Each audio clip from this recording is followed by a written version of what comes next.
Assalamualaikum dear students, how are you all? Hope you are fine. City high school में आपको welcome किया जाता है। आज की कंप्यूटर की क्लास में हम जो है वो हमारा जो टॉपिक है वो 1.2 चैप्टर नंबर 1 का यूनिट नंबर 1 हमारा है।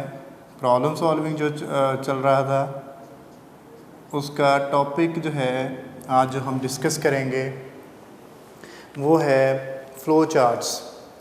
स्टूडेंट्स, फ्लो चार्ट्स को क्लास 8 में भी हमने डिस्कस किया। उसमें प्रॉब्लम सॉल्विंग करते वक्त हमने वहाँ पर भी डिस्कस किया था, तो यहाँ पर भी इन डिटेल उन्होंने दिया हुआ है, तो हम इसको डिस्कस करते हैं। फ्लो चार्ट की जो सबसे पहले उन्होंने इसमें टॉपिक दिया है 1.2.1 वो है डेफिनेशन। फ्लो चार्ट की डेफिनेशन। तो यहाँ पर हम इसको शॉर्ट क्वेश्चन भी एक बना सकते हैं। शॉर्ट क्वेश्चन नंबर 1 आज का, define flow chart. Define flow chart.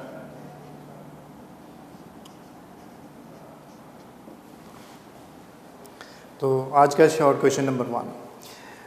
Students,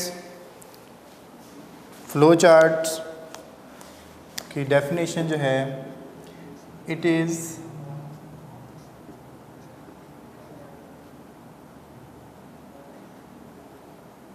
a graphical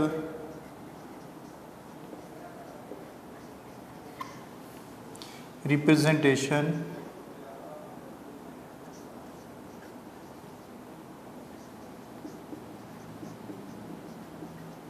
of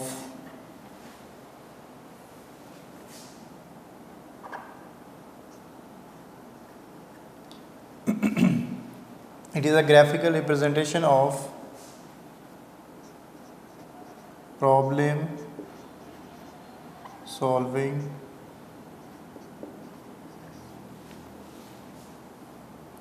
process, और हम इसको एल्गोरिदम भी कह सकते हैं।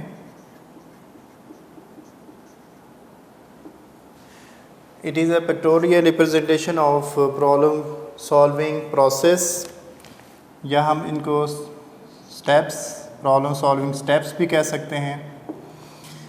तो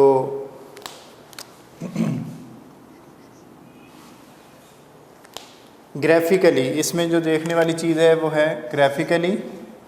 फिर ये रिप्रेजेंट करता है किसको? जो प्रॉब्लम सॉल्विंग के स्टेप्स हैं इनको रिप्रेजेंट करता है।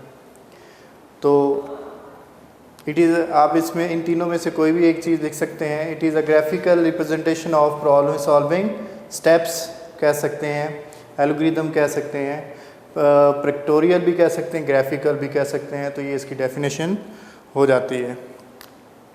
स्टूडेंट्स, जो हमारा फ्लो चार्ट है, हम इसके अंदर कुछ पॉइंट्स को ख्याल रखेंगे कि we use symbols to present different types of inputs और आउटपुट्स, या कोई भी प्रोसेस हमने जो दिखाना है, we use symbols for that. We use symbols for these symbols are connected with arrows. We connect these symbols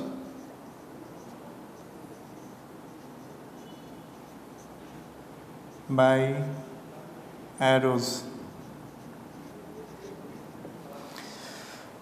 students, उम्मीद है कि आपको ये समझ आ गई होगी इसकी डेफिनेशन, कि it is a graphical representation, कि हम पिक्चर्स की मदद से कोई सिंबल्स यूज़ करते हैं, उनकी मदद से हम जो है रिप्रेजेंट कर देते हैं कि जो प्रॉब्लम सॉल्विंग प्रोसेस है, स्टेप्स हैं, उनको हम रिप्रेजेंट कर देते हैं। तो ये हमारा एक फ़्लो चार्ट बन जाता है। तो स्टूडेंट्स, यहाँ पर एक क्वेश्चन अराइज़ होता है कि हमें जब हम एल्गोरिदम लिख लेते हैं तो इसको फिर फ़्लो चार्ट बनाने की क्या ज़रूरत है। तो यहीं से हमारा जो है इसका दूसरा टॉपिक फ़्लो चार्ट का, शुरू हो जाता है कि importance of flow charts in problem solving, importance of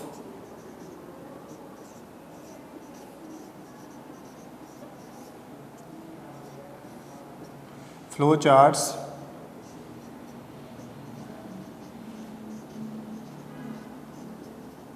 in problem solving. Students, आपने यहाँ पर ही एक क्वेश्चन बना लेना है कि why it is important to me draw flow charts. Short question number 2 आज के टॉपिक का, why it is important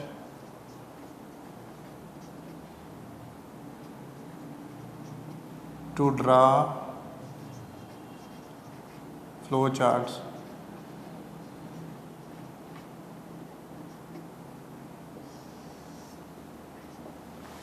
flow chart बनाना क्यों ज़रूरी है? तो स्टूडेंट्स, आपने देखा कि जो फ्लो चार्ट है ये ग्राफिकली हमें चीज़ों को शो कराता है। तो जैसे इसकी एग्जांपल ले लें कि अगर मैं आपको कहूँ कि एक दरख्त है, उसके नीचे 2 बंदे बैठे हुए हैं और उनके सामने एक गिलास है और कुछ चीज़ें और पड़ी हुई हैं। तो अब मैंने देखो इस विजुअल को आपके सामने बहुत सारे सेंटेंसेस 5-6 सेंटेंसेस को यूज़ करते हुए उसको डिस्क्राइब किया है। जबकि अगर वही मैं एक छोटी सी पिक्चर ड्रा कर देता उसकी, तो देखते ही फ़ौरन वो हम अंडरस्टैंड कर लेते। तो फ्लो चार्ट जो है, समझ लें कि ये हमारी, इसकी इम्पोर्टेंस ये है कि ये हमें विजुअली डाटा को या प्रोसेस को शो कराता है। इट शोज़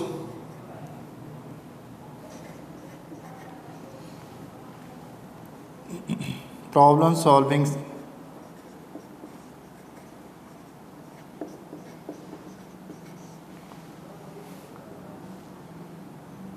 प्रोसेस विजुअली, यानी कि हमें पिक्चर्स की मदद से ये हमें प्रॉब्लम सॉल्विंग प्रोसेस जो है वो दिखा देता है।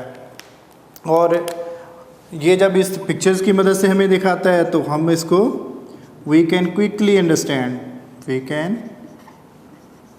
Quickly understand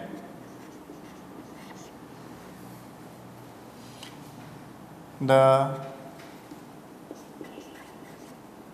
problem solving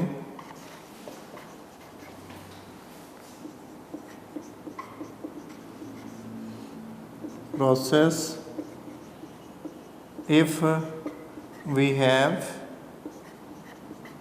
already a flow chart of it।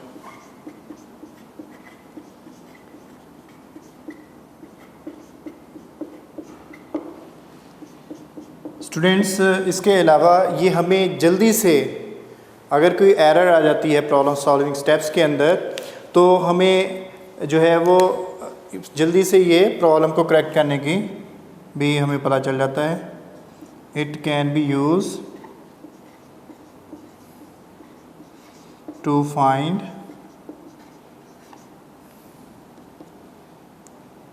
Errors and correct them।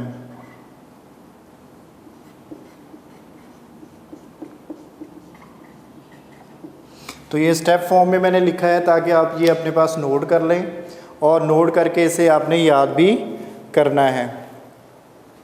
तो इसी को हम इस तरह से भी लिख सकते हैं, it verifies that the solution is correct और नॉट। इट वेरीफाइज, एरर्स हमें इससे मिल जाती हैं तो हम इसको ये भी लिख लेते हैं कि इट वेरीफाइज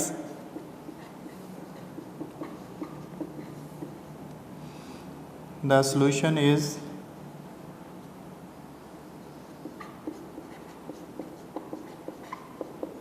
करेक्ट और not.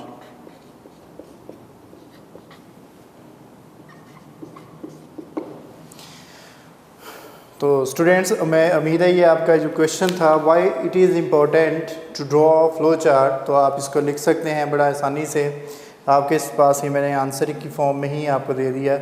Importance of flow chart थे, तो आप यहाँ पर लिख सकते हैं कि the following point shows its importance. ठीक है, तो इसके बाद ये चारों पॉइंट जो हैं वो आप इसको नोट कर लें और इसे याद कर लीजिएगा। तो यहाँ से हमारा नेक्स्ट टॉपिक जो है वो इसका फ्लो चार्ट का शुरू होता है।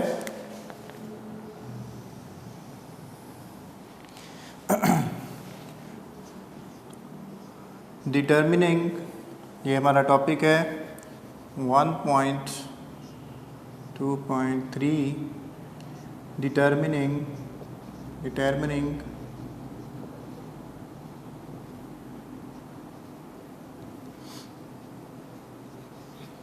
द रिक्वायरमेंट्स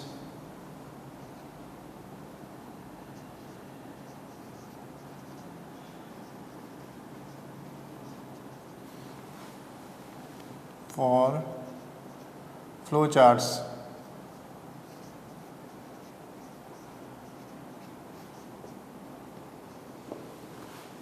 ये हमारा टॉपिक है बेटा नया इस फ्लो चार्ट के अंदर। तो इसको समझने से पहले मैं एक छोटा सा ड्रा करूँगा यहाँ पर फ्लो चार्ट। उसको आपको सिर्फ देखने की ज़रूरत है, उसको ज़्यादा समझने की अभी ज़रूरत नहीं है। हम उसको इंशाल्लाह एग्जांपल्स के साथ आपको स्टेप बाय स्टेप मैं उसको समझाऊंगा। तो ये फ्लो चार्ट जो है ये it compares two numbers. It compares, ये जो फ्लो चार्ट मैं बना रहा हूँ तो इसमें ये क्या करता है, it compares two numbers to find the greater one.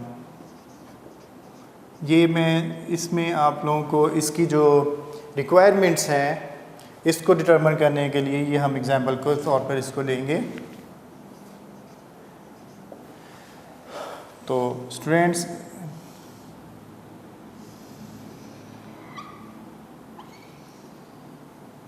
Start करते हैं यहाँ से।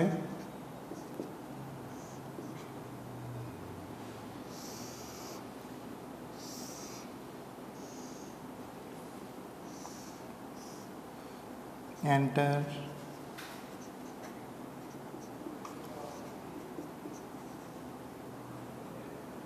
टू नंबर्स हमने इसमें एंटर कर लेने हैं।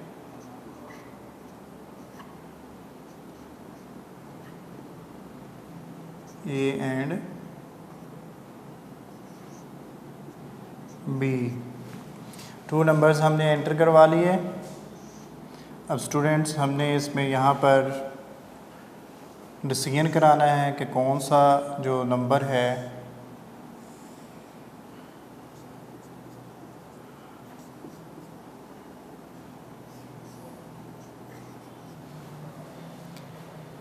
करेक्ट, कौन सा नंबर बड़ा है। तो ये डिसीजन कराते वक्त हम देखते हैं कि दो हमारे पास ऑप्शन निकल रहे हैं, एक येस की फॉर्म में, यानी कि ये ट्रू हो सकती है कंडीशन हमारी, या नो हो सकती है। तो दो हमारे पास इसके पॉसिबल सॉल्यूशन निकलते हैं। हम दोनों, अगर तो ये ए ग्रेटर दैन बी है तो ज़ाहिर है हम इसको डिस्प्ले करा देंगे ए। अगर आपका ए नहीं ग्रेटर तो ज़ाहिर है फिर बी ग्रेटर है, तो हम इसको डिस्प्ले करा देंगे डिस्प्ले बी। और यहाँ से हम एंड कर देंगे इसका फ्लो चार्ट का।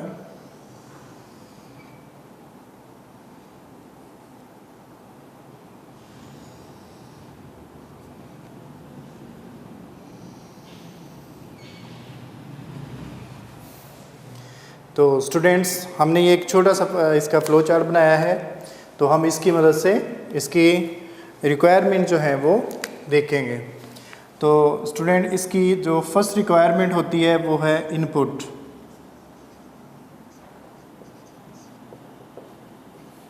जो फ्लो चार्ट बनाते हैं तो हम देखते हैं कि कौन सी चीज़ हम इसमें एंटर करेंगे। जो डाटा हम कंप्यूटर को फ्राहम करते हैं, जैसे आपने अगर एक कैलकुलेटर है आपके पास और आपने 4 नंबरों को ऐड करना है, तो आप उसको 4 जो नंबर हैं वो कैलकुलेटर को फ्राहम करते हैं, तो उसमें जो 4 नंबर आपने फ्राहम किए वो क्या है, उसकी इनपुट है। तो इस फ्लो चार्ट के अंदर आप देखते हैं कि ए एंड बी, कोई भी यूज़र जब इसको प्रॉब्लम को ये सॉल्व करेगा तो वो 2 नंबर फ्राहम करेगा। तो डाटा प्रोवाइडेड हम इसको लिख लेते हैं, the data that we provide, data provided is called, data provided is called input. तो इसमें आपने देख लिया, बड़ा आसान सा एक लाइन है उन्होंने दी हुई, तो बड़ी आसानी से आपको समझ आ जाएगी कि जो भी इनपुट है वो क्या है, डाटा प्रोवाइडेड या वैल्यूज़ प्रोवाइडेड, जो हम उसको taking data from the user हम जो लेते हैं। दूसरी रिक्वायरमेंट है स्टूडेंट्स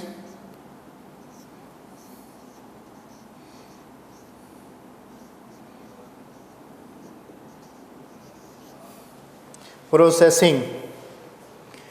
तो स्टूडेंट ये दूसरी इसकी रिक्वायरमेंट होती है प्रोसेसिंग। यहाँ पर आपको ये प्रोसेसिंग वैसे नज़र नहीं आ रही, लेकिन प्रोसेसिंग का सिंबल बेटा होता है रेक्टेंगल, इसमें हम शो कराते हैं। जैसे अगर आपने बात मैंने की थी कि अगर 2 नंबरों को ऐड करना है तो प्रोसेसिंग क्या होगी, sum is equal to A plus B. तो हम यहाँ पर ये भी कर सकते हैं कि ऐड 2 नंबर्स, तो ये फिर हम इसमें ऐड कर सकते हैं और कंपेयर भी कर सकते हैं। तो ये जो हम इसमें फार्मूला लिखकर हम एक वेरिएबल को असाइन करते हैं वैल्यू, तो वो प्रोसेसिंग कहलाता है। प्रोसेसिंग में हम कैलकुलेशंस करते हैं।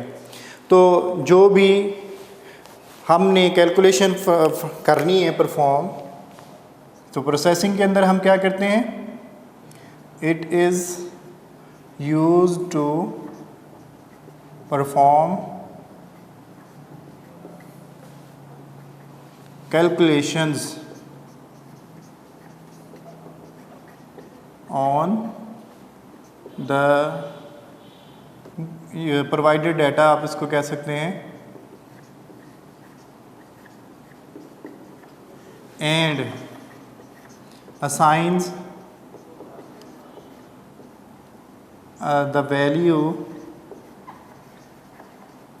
to a variable, to another variable. जैसा कि आप देख रहे हैं यहाँ पर जो है ये सम हमने कैलकुलेशन की ए प्लस बी और सम को असाइन कर दी। ये सम जो है एक वेरिएबल है जिसको ये इसकी जो आंसर है वो वेरिएबल को असाइन वैल्यू या रिज़ल्ट हम कह सकते हैं टू द अनदर वेरिएबल। तो ये थी processing requirement. Third one is decision making.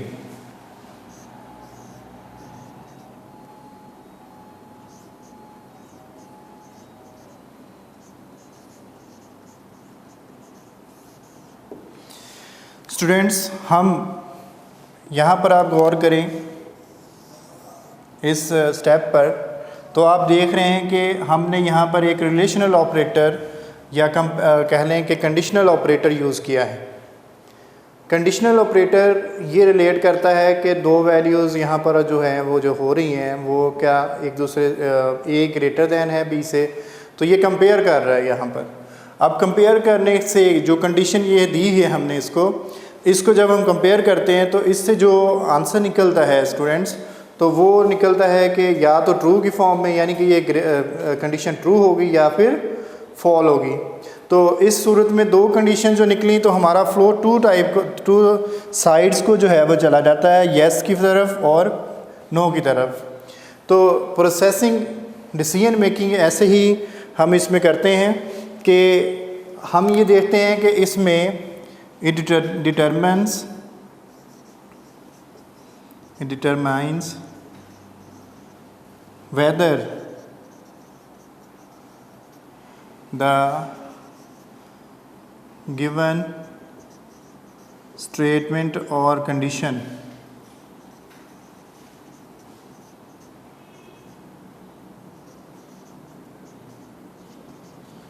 is true or false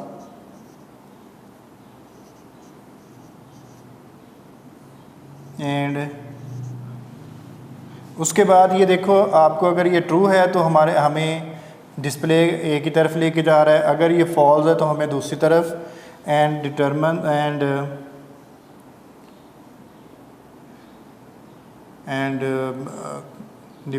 send us and determines the flow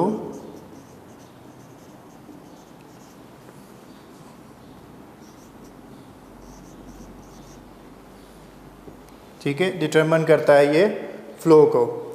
इसके बाद ही हमारी फोर्थ रिक्वायरमेंट जो है वो आ जाती है स्टूडेंट्स। तो फोर्थ रिक्वायरमेंट में हम देखते हैं आउटपुट्स को। स्टूडेंट्स आउटपुट जो है, जैसा कि देखो डिस्प्ले ए, अब ये हमें यूज़र को रिज़ल्ट शो कराया जाएगा। डिस्प्ले बी, तो ये यूज़र को शो कराया जाएगा। तो ये जो हम डिस्प्ले करा रहे हैं ए और बी, ये क्या है, ये आउटपुट्स हैं। तो आउटपुट्स जो सिंबल है ये हमें डिस्प्ले कराता है इंफॉर्मेशन विजुअली। आउटपुट्स जो सिंबल है, it shows the results or output visually।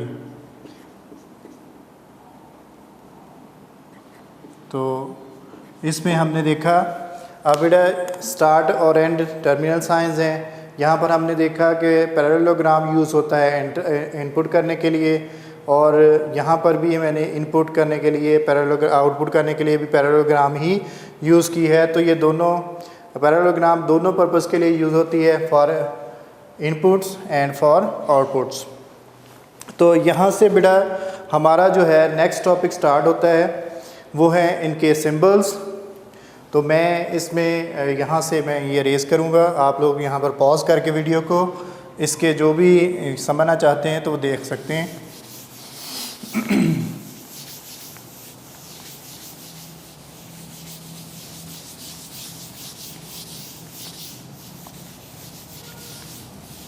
Lecture को नोट कर लिया करें, वो भी आसानी से समझ आ जाता है फिर। तो मैं स्टेप को नहीं छेड़ा, हमारा इसके बाद नया स्टेप जो है वो फ्लो चार्ट सिंबल है, जो कि 1.2.4 है। फ्लो चार्ट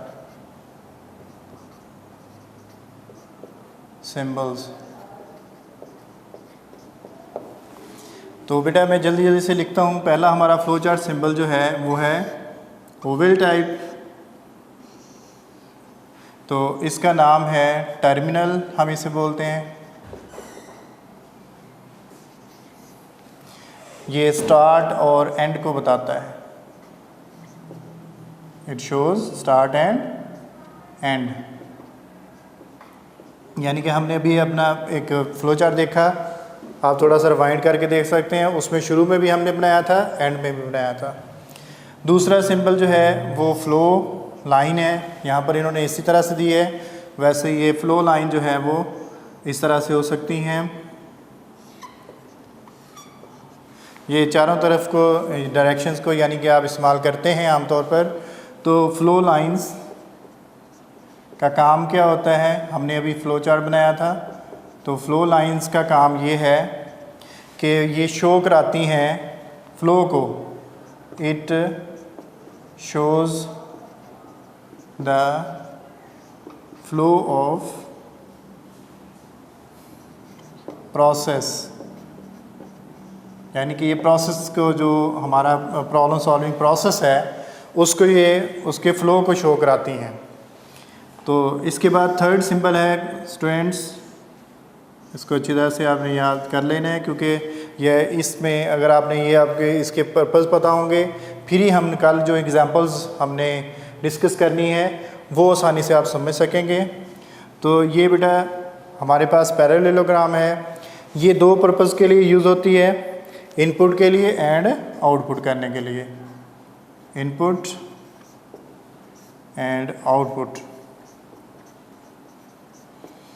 तो ये यानी कि फॉर टेकिंग वैल्यूज़ हम इसकी मदद से वैल्यूज़ को एंटर करवाते हैं और गिव्स रिजल्ट्स। डिटेल में आप बुक से पढ़ सकते हैं, साथ साथ मैं ऑलरेडी बोल रहा हूँ। Taking inputs give results. तो बेटा नेक्स्ट जो हमारा सिंबल है वो है पैरेललोग्राम, प्रोसेसिंग सिंबल हम इसे कहते हैं, और ये है होती है रेक्टेंगल। प्रोसेसिंग सिंबल है हमारे पास और ये रेक्टेंगल होती है, ये प्रोसेस को शो कराती है। तो हम यहाँ सिंपल प्रोसेस भी लिख सकते हैं। तो इट शोज़, इट यूज़ कह सकते हैं, इट शोज़ प्रोसेसिंग। जैसा कि मैंने उस वक्त साथ ही आपको बताया था प्रोसेसिंग एनवायरनमेंट के अंदर कि ये क्या करती है, प्रोसेसिंग करती है और एंड असाइन वैल्यू, असाइन करती है value to a variable, to another variable, हम इसकी मदद से असाइन करते हैं। तो स्टूडेंट सेकंड लास्ट हमारा है डायमंड सिंबल, जो डिसीजन मेकिंग करता है। डिसीजन मेकिंग सिंबल भी इसको कह सकते हैं। इसकी भी मैंने आपको शो करा दिया था इस फ्लो चार्ट के अंदर पहले वाले में कि it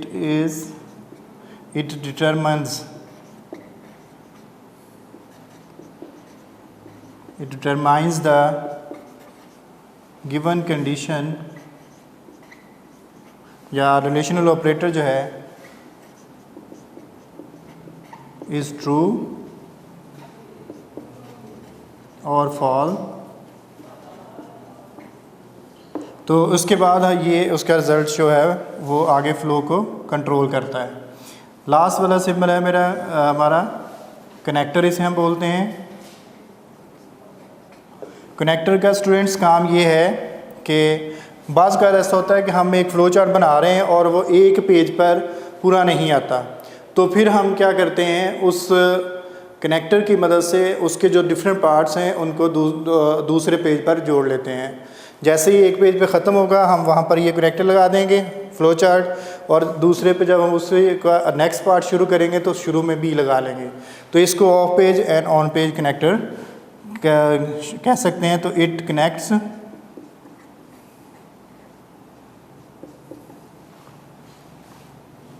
different parts of a flow chart on different pages। जो पेज जो होंगे डिफरेंट, उन पर यह हम लोग डिफरेंट पेजेस उसको कनेक्ट करने के लिए यूज़ करेंगे। तो स्टूडेंट्स आज का लेक्चर हमारा डेफिनेशन आपने फ़्लो चार्ट की याद कर लेनी है, इंपॉर्टेंस वाला क्वेश्चन शॉर्ट याद कर लेना है, इनके सिंबल्स के जो है वो सारे के सारे याद करने हैं, और साथ में इसका बुक से देखकर आपने अच्छी तरह से उसका पर्पस भी याद कर लेना है, और determinate requirements for the flow chart ये आपने याद करने हैं। आज का लेक्चर बेसिक है। नेक्स्ट लेक्चर जो आना है जिसमें हमने एग्जाम्पल्स को डिस्कस करना है, तो तब इंशाल्लाह नेक्स्ट लेक्चर तक के लिए आप इजाज़त चाहता हूँ। सिटी हाई स्कूल से आपको अल्लाह हाफ़िज़।